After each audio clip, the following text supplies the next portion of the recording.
Now, we've all said things that people interpreted much differently than what we thought they would. These seemingly benign comments lead to the awful feeling that only comes when you've planted your foot firmly in your mouth. Now, these verbal slip-ups often occur because we say things without knowledge of the subtle implications they carry. Understanding these implications requires social awareness, the ability to pick up on the emotions and experiences of other people. Stick around if you want to find out 9 phrases smart people never use.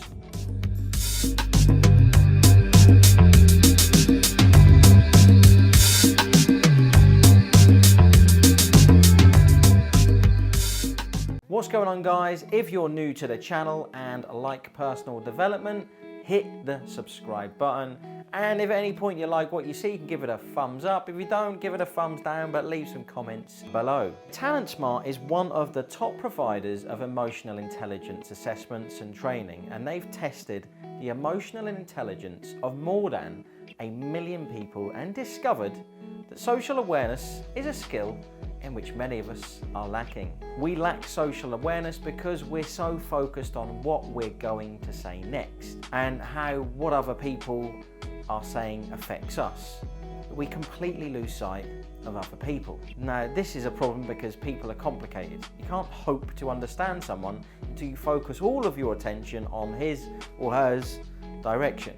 The beauty of social awareness is that a few simple adjustments to what you can say vastly improve your relationships with other people. The first phrase not to use in a conversation is "you look tired." Tired people are incredibly unappealing. They have droopy eyes and messy hair.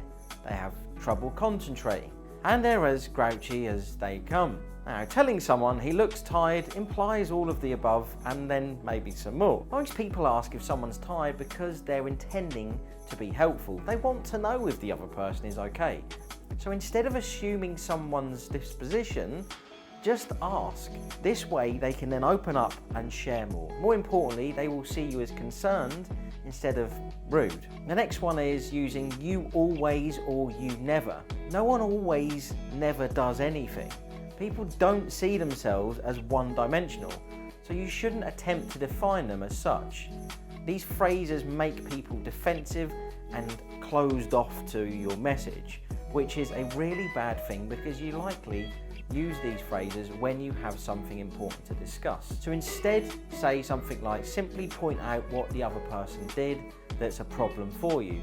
Stick to the facts. Now, if the frequency of the behaviour is an issue, you can always say, "It seems like you do this often," or "You do this often enough for me to notice." The next phrase is "as I said before." Now, we all forget things from time to time. This phrase makes it sound as if you're insulted at having to repeat yourself, which is hard on the person that's being told it to, because they might genuinely want to hear your perspective. Now, getting insulted over having to repeat yourself suggests that either you're insecure or you think you're better than everyone else, or both.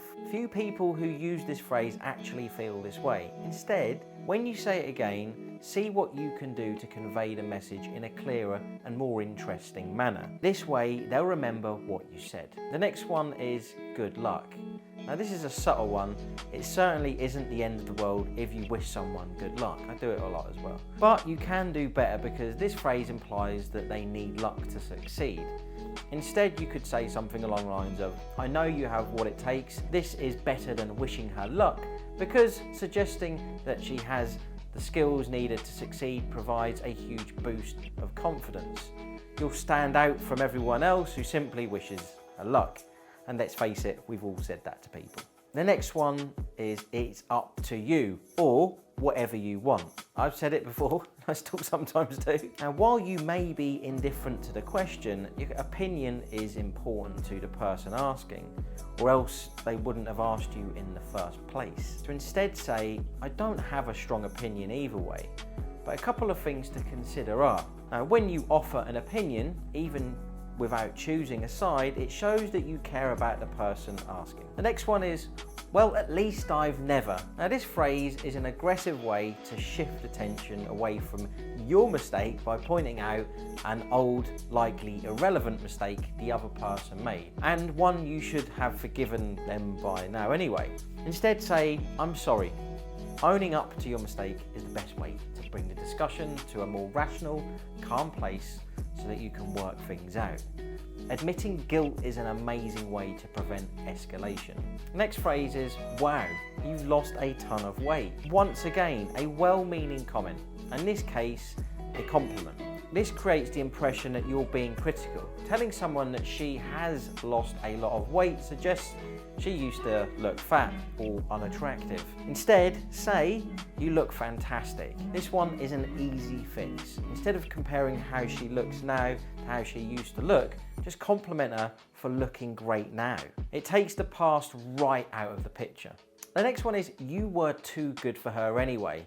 When someone severs ties with a relationship or any type, personal, professional, this comment implies he or she has bad taste and made a poor choice in the first place. Instead say, her loss.